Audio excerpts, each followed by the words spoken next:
of social studies, we have introduced economics, we have studied sociology, which is also a twin subject of psychology, as it is said. So, we have also done anthropology and many other branches. So, one of the other branch of of social studies is psychology. So basically, I think many of you must be aware of term psychology or psychologist or who are psychologists. The one you might have heard commonly, like if you want to go for something related to mental therapy or all those like mental issues, you go to psychologist. But what is psychology? What do you study in that subject? What if you want to choose that as your subject and study it in your university? What are you most likely to study in that subject? So one of the things is to understand where it comes from and what is it, what is psychology. So to introduce the first definition of it, psychology is basically a scientific discipline that studies mental states and processes and behavior in humans and other animals, right? So the discipline of psychology is broadly divisible into two parts: a large profession of practitioners and a smaller but growing science of mind, brain, and social behavior. So the two have distinctive goals, training, and practices. And some some psychologists actually integrate the two. So this was what is psychology. It's a scientific discipline understanding human behavior. Why do human beings behave in the way they do? To deeply go into their activities, right? So this is psychology. But where it comes from, what is the root of psychology? How did this term came along? So to understand the roots and the history of psychology, the early history of psychology, in basically Western culture, the contributors to the development of psychology come from many areas. But I think the two common people, like you must have heard about Plato and Aristotle. When you study, I don't know if you've studied political science, but if you have ever like read about subject about that discipline, which will actually come across in other presentations as well, political science. So you must have heard the name Plato and Aristotle. So Hippocrates philosophized about basic human temperaments like anger, sadness, and all of those stuff. So and their associated traits. So informed by the biology of his time, he speculated that physical qualities such as yellow bile or too much blood might underline differences in temperament. Like the way we behave can actually be seen physically, like the blood pressure when you're angry. The most common example, when you get angry, either your heartbeats increase or like your blood pressure increases and all of those stuff. So it is seen in a biological way. So Aristotle postulated the brain to be the seat of the rational human mind, and in 17th century, basically the Rene Descartes argued that the mind gives people the capacities for thoughts and consciousness. So the mind decides and the body carries out the decision. In a simple way to understand it, mind decides and the body carries out the decision. Like your mind, if you want a cup of tea, you go and make it. So the mind is sending signal and your body acts on it. Okay, we're making a cup of tea, right? So a very simple way to understand that. So a dualistic mind body split that modern psychological science is still working to overcome. So two figures who helped to find psychology as a formal discipline and science in 19th century, social science in 19th century, were Wilhelm Wundt in Germany and William James in the United States. So the James, you can actually Google it. The Principle of Psychology in 1890, it defined psychology as the science of mental life and provided insightful decisions of topics and challenges that anticipated such of the field research agenda a century later. So if you want to come across, like let's jump this if you see, this is the very early history of psychology. If you want to know much about behaviorism, basically behavior, beginning in 1930s, actually behaviorism flourished in United States with B.F. Skinner leading the way in demonstrating the power of operant conditioning through reinforcement. So behaviorists in university settings, they conducted experiments on the conditions controlling learning and shaping behavior through reinforcement, usually working with laboratory animals such as rats and pigeons. So Skinner and his followers explicitly excluded mental life, viewing the human mind as an impenetrable black box, open only to conjecture and speculative fictions. So their work showed that social behavior is readily influenced by manipulating specific, contingencies, and by changing the consequences or reinforcement to which behavior leads in different situations. So changes in those consequences can modify behavior in predictable stimulus response patterns, right? So likewise, a wide range of emotions, both positive and negative, may be acquired through processes of conditioning and can be modified by applying the same principles. So what happened is, during the very first half of 20th century, behaviorism dominated most of American academic psychology. So in 1913, John B. Watson was one of the most influential founder of behaviorism, argued reliance on only objective measurable actions and conditions effectively removing the study of consciousness from psychology. So what he argued is that psychology as a science, it should deal exclusively with directly observable behaviors in lower animals as well as humans, emphasize the importance of rewarding only desired behaviors in child rearing, and drew on principle of learning through classical conditioning. So we learn and that's how we behave is what he meant. So in United States, most university psychology departments became devoted to turning psychology away from philosophy and into rigorous empirical science. So this concurrently encouraged, the curious juxtaposition, the psychoanalytical theories and therapeutic practices developed by the Vienna-trained physician Sigmund Freud and his many disciplines, beginning early in very 20th century and enduring for many decades, were undermining the traditional view of human nature as essentially rational. So Freud theory made reason secondary. So for Freud, the unconscious and its often socially acceptable irrational motives and desires, particularly the aggressive ones, were the driving underlying force of human behavior and mental illness. So, making the unconscious become the therapeutic goal of clinicals working within this framework. So, to know more about Freud, let's know more about his philosophy and what he thought about psychology and what he proposed. So, Freud basically proposed that much of what humans feel, think, and do is outside awareness, self-defensive in its motivation, and unconsciously determined. So much of it, also reflects conflicts grounded in early childhood that play out in complex patterns of seemingly paradoxical behaviors and symptoms. His follows, the ego psychologists, emphasize the importance of higher order functions and cognitive processes like, say, competence, say, motivation, or say self-regulatory abilities, as well as the individual's psychological defensive mechanism. So they also shifted their focus to the roles of interpersonal relations and of secure attachment in mental health and adaptive functioning, and they pioneered the analysis of these processes in clinical settings, and that's actually when clinical psychology also got a pathway. But we need to also understand what happened after the World War II and Sputnik, like when the time of that, the era of that.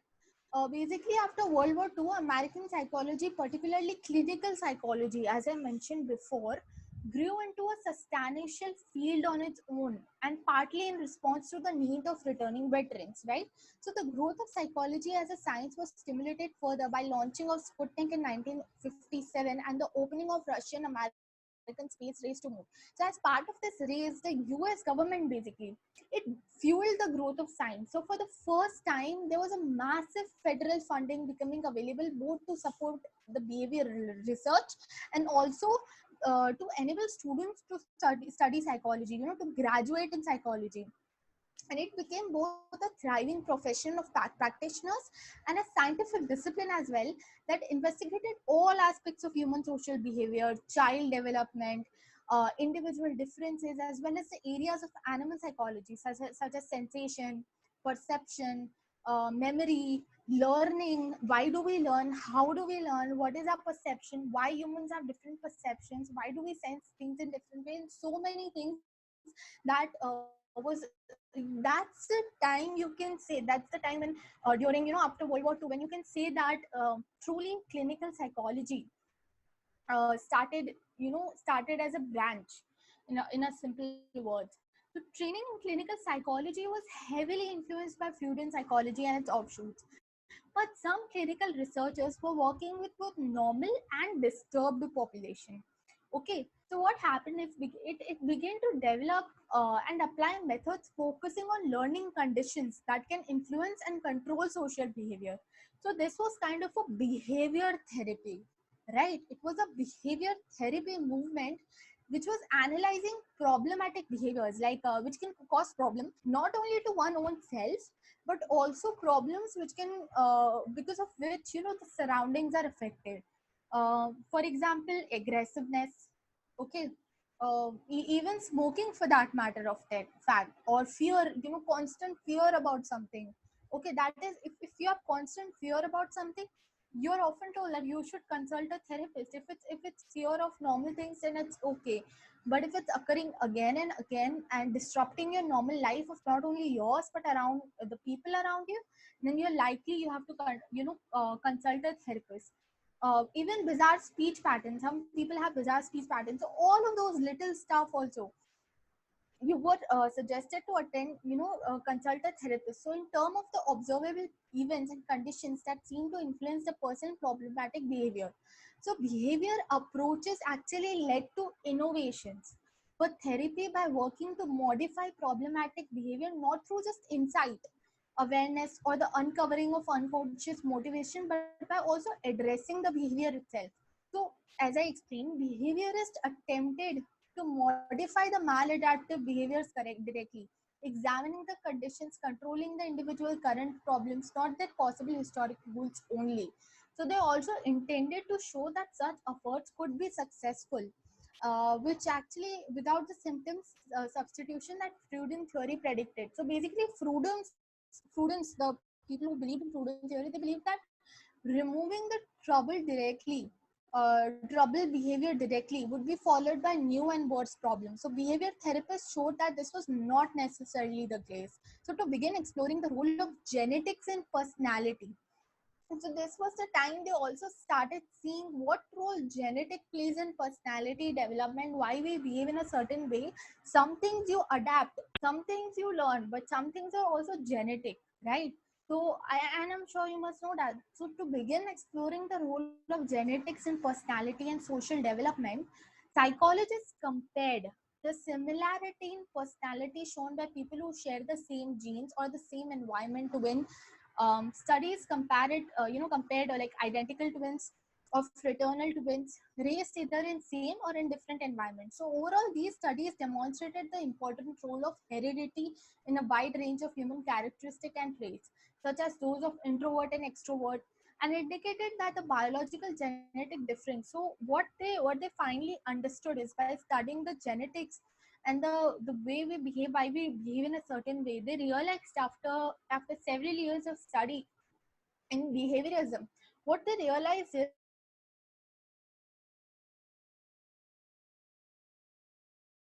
that the biology behaviorism had assumed, like it was far greater than actually anyone could assume, that okay, genetics plays such important role in why a person behaves the way he does. So at the same time, it also became clear that how such disposition are expressed in behavior depends importantly on interactions with the environment in the course of development beginning in utero. So the early times, like what they understood and all of that stuff about the mind, right? And it was basically by the 90, very early 1960s, the relevance of Skinnerian approach for understanding was seriously questioned. So the linguistic non-comsy critical view of Skinner's theory of verbal behavior in 1959 showed that it could not properly account for human language acquisitions. So it was one of the several triggers for a paradigm shift by the mid, basically 1960s. It became the cognitive revolution, which compelling argued against behaviorism and led to the development of what we now know as cognitive science. I think you must have heard this term cognitive science many a times. Or With concurrent analysis and advances in area from computer science and artificial intelligence to neuroscience, genetics, and application of evolutionary theory, the scientific study of mind and mental activity quickly became the foundation for much evolving new psychological science in 21st century. Psychological sciences demonstrated that organisms have innate, what you say, disposition, and that human brains are distinctively prepared for diverse higher level mental activities from language acquisition to mathematics, as well as space perception, as I mentioned before, thinking, memorizing as well. So they also developed and tested diverse theoretical models for conceptualizing mental representation in complex information processing conducting at multiple level of awareness. So they ask such questions as how does the individual stored knowledge gives rise to the patterns or networks of mental representations activated at a particular time, how her brain's memory is organized, even they research that also. So in a related direction, the analysis of visual perception took increasing account of how the features of the environment, say example objects, places, animals, they provide in a world, they provide information, the perception of which is vital for the organism survival. Consequently, information about the possibilities and dangers of the environment on the one side and the animal disposition and adaptation efforts on the other became inseparable. So their interaction became the focus of research and theory building. So concurrently, to investigate personality, individual differences and social behavior, a number of theorists made learning theories both more social and more cognitive also. So basically, they moved far beyond the earlier condition and reward and punishment principles, focusing on how a person's characteristic interact with situational opportunities and demands, how a person reacts in particular situation. The research basically demonstrated that the importance of learning through observation from real and symbolic models, showing that it occurs spontaneously and cognitively without requiring any direct reinforcement. Likewise, study of the development of self-control and the ability to delay gratification in young children showed that it was very crucially important how the situation and temptations are cognitively appraised. When the appraisal changes, so does the behavior. So I hope you understand the conclusion I'm trying to make. So the focus, what I'm trying to say is that the focus shifted from reinforcement and stimulus control to the mental mechanism that enables self-control. Okay. So traditional personality trait taxonomies continue to describe individual and types using such terms as introversion, extroversion, and sociable, hostile, based on broad trade rating. So in new direction, consistent with development in cognitive science and social psychology, individual differences were reconceptualized in the term of cognitive social variable, such as people's construct, how they code information, how they encode information, personal goal, and what are the personal beliefs of the person. Obviously they are different, they vary a lot. The competencies, the skills every person has. So research basically examined the nature of the consistencies and variability that characterized individuals distinctively, across situations and across time. And basically they began to identify how different types of individuals respond to different types of psychological situations, right? So the often and effective information processing system. So in clinical application, in basically clinical application, the clinical psychology, as I have mentioned before, what happened is cognitive behavior therapy. You can actually Google this term, but I think it's very well self-explanatory term, that cognitive behavior term. Basically, I'll tell you what it is. So basically, CBT, cognitive behavior therapy, it focuses on identifying and changing negative, inaccurate, or otherwise maladaptive beliefs and thought patterns through combination of cognitive and behavior therapy. For example, if you have, as I have mentioned before, if you have certain kind of fear, right? right? And if that fear is actually not, it doesn't make sense, you should not have it, and you still have it because of some past experiences, then you are likely to consult a therapist, right? And when you consult a therapist, what they do is there's a proper method or technique they have studied, the cognitive and behavior therapy, which they apply on you, according to, of course, according to the level of illness you have, the level of problem you have, what kind of problem you have, because it varies person by person. So this is what, in a very nutshell, in a very short term, if I say that this is cognitive and behavior therapy. It basically helps people to change how they think and feel about themselves and others, because it's because after all, in a very bottom line, there are very negative things which you feel towards yourself and towards others, and they need to be changed at some point, and not every negative thought can be changed by yourself. Sometimes they come with past experiences, or sometimes you must have heard word trauma, right? So you have certain trauma, so that's the reason that you consult a therapist, because they apply that cognitive and behavior therapy on you, in which you it helps you to change thinking, the way you think, the thought patterns you have. So in time, these cognitive behavior therapy treatment innovations often supplemented with medications also, and they were shown to be useful for treating diverse problems, like you can say the extreme problems which are really hard to be cured from just cognitive behavior therapy. They need to be cured with the help of certain kind of medications also, because only then that will help. So as I said, it's like a biological thing, right? It's a social science also, and biological science also, so you have to use certain kind of medicines as well when it comes to, say, addiction, when it comes to depression. So all of this stuff needs medications as well. So that is in nutshell a cognitive behavior psychology.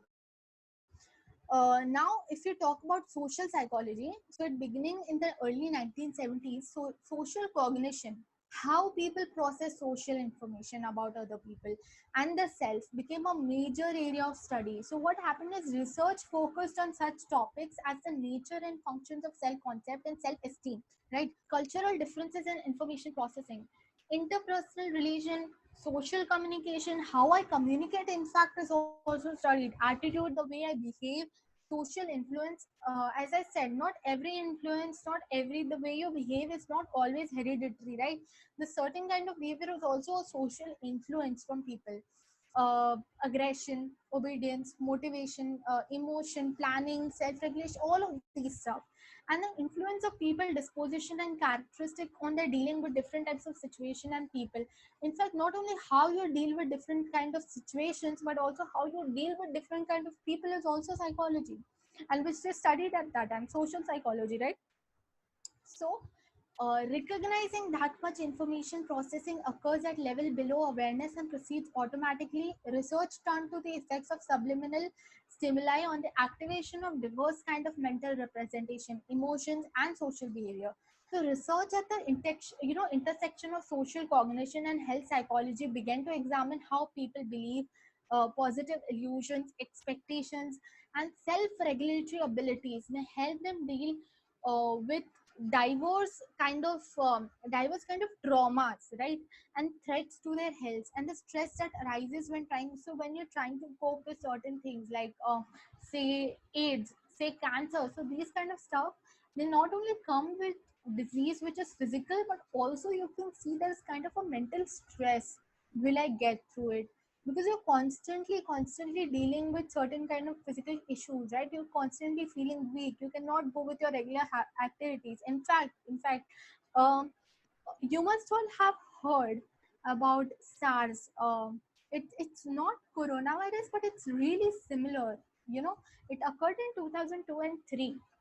So if you go in Google and actually read the articles about it, I suggest you to read it. You should type psychological effects of such an, okay, type any pandemic, psychological effects of pandemics. Just type pandemics, okay? So when you type that, you realize that psychologists have actually studied that what kind of psychological effects. can happen to a person, negative effects can happen to a person when a person stays in a quarantine for most of the time. So I obviously I hope that all of you are safe at home and in quarantine right now. So it's very, I think, very interesting to study that. I think you must all have felt at one point that when will this get over, or you might have felt that negative thought coming out in loop, right? So you need to study and actually understand how to flatten this curve. For example, psychologists constantly suggested that instead of staying free and not just thinking about this, you need to be very busy. Like, the key to it is to be very busy. Like, keep doing stuff that engages you, do keep doing productive things. If you have a good creativity level, then do paint, do art, do writings, do a lot of stuff, do reading. So you need to be constantly productive to get out of that loop. And psychologists also studied during previous pandemics. Actually, I'm just talking about the recent one, the SARS one, 2002-3 one, because it's actually very interesting to read that how psychologists have actually developed analysis theory. They have also studied that what happens when you stay in quarantine for more than a month. And I think there has been more than a month since we are in quarantine. So they actually studied that what happens, how people behave when you come out of this. You will actually start understanding what kind of effect you had staying at home. So you need to understand that how you need to flatten this, how you need to minimize. Basically, if I'm I don't know if I'm making sense, but if you read and if you go and read more about it, I think you'll understand well how to minimize this effect. Because people who are saying depression, people who are coping with cancer and all of those stuff, and they are in quarantine, they face more difficulty during this time, because after they come out, it's like they come out but they're still here. Okay, they're mentally still stuck over here. So that's a time when they actually have to go to a therapist and attend and see how to come out of this, and then many cognitive behavioral therapies are applied. But what psychologists suggest is, before you reach to that point where you have to consult a therapist, it's very suggestible that you take some actions yourself at a very early stage of quarantine. And this time I'm just talking about the pandemics and quarantine, because I think you'll find many interesting articles by different psychologists online in which you'll study the effects, and they are not only seen during these times but during previous pandemics, which are as back as 1960s or 1970s. So that kind of research also happens, and it is very interesting to study. So, working with a variety of animal species, from mice, birds to higher mammals such as apes, researchers investigated social communication and diverse social behaviors, psychological characteristics, cognitive abilities and emotions, searching for similarities and differences and comparisons with humans. Okay. Now coming to developmental psychology. So these all are, if you actually take up psychology as a subject in your university, these all are the branches you will study in psychology. There will be a point when you will be asked in what kind of psychology you would want to masters in. Okay, so it can be development psychology, it could be corporate psychology, it could be industrial psychology, and all of these fields are actually very interesting to study. So when I talk about development psychology, what I mean is, investigators basically identified and analyzed with increasing precision the diverse perceptual, cognitive, and numerical abilities of infants. Okay, and traced their developmental scores, while other focused on lifespan development and behavioral changes in aging process. So, developmental research provided clear evidence that humans, rather than entering the world with a mental blank state, are extensively prepared for all sorts of cognitive and skill development. Which is why I think you must have known the statistics as well, that after psychologists conducted many experiments, okay, they realized that when the kids are of age 1 to say 5 or 6, that is the time when they catch things really fast. Okay, so you need to, like, if at a very young age, say at the age of 2, you make them read every day. Okay, they get the habit of reading continuously. So what will happen is, that's that's the way they're going to behave for the rest of their life. Like if they get habit of reading at a very young age, that's going to continue. So that's the reason it is told, and that's what developmental psychology studies, not only infants or young kids, but also how our psychology develops or changes as we age, right? So all of these articles are also present online, and it's very, very interesting, and I'll suggest you to go and read those. It's very interesting to study those. And at the same time, research also has yielded equally impressive evidence for the plasticity of human brain and possibilities for change in the course of development. So these are just some kinds of psychology I've mentioned. I've just mentioned, I think, three of them, right? But I think there are many which you can go and study. And if you're opting them in universities, I think it's very interesting to go and see what you're going to study. So basically, late in 20th century, methods for observing the activity of living brain were developed. Okay, that made it possible to explore links between what brain does and psychological phenomena, thus opening a window into relationship between mind, brain, and behavior. Okay, so the functioning of the brain enables everything one does, feels, and knows. So to examine brain activity, functional magnetic resonance imaging. So I say it again, functional magnetic resonance imaging, fMRI. Okay, it is used to measure. It is used to measure the magnetic field created by the functioning nerve cell in the brain, detecting changes in the nerve flow. I think you might have seen movies in which I'm sure, in which there is a lie detecting machine, right? So how do you think they detect your lying? Obviously, it's not some kind of magic or anything. At first, I used to wonder what it is, some kind, but it's nothing. It's basically like, it's simple. When I'm telling in a very basic form, what happens is they can detect when you lie. They can detect the increased blood flow, right? Increased blood pressure. So that's when they realize that you're lying. Okay, so it's a very simple example I'm giving, and there's more attached to it. Obviously, you can go and study about fMRI more. So it's used to measure the magnetic field created by the functioning nerve cells in the brain, detecting changes in the blood flow. Okay, so I hope I make sense. So with the aid of computer, this information can be translated into images.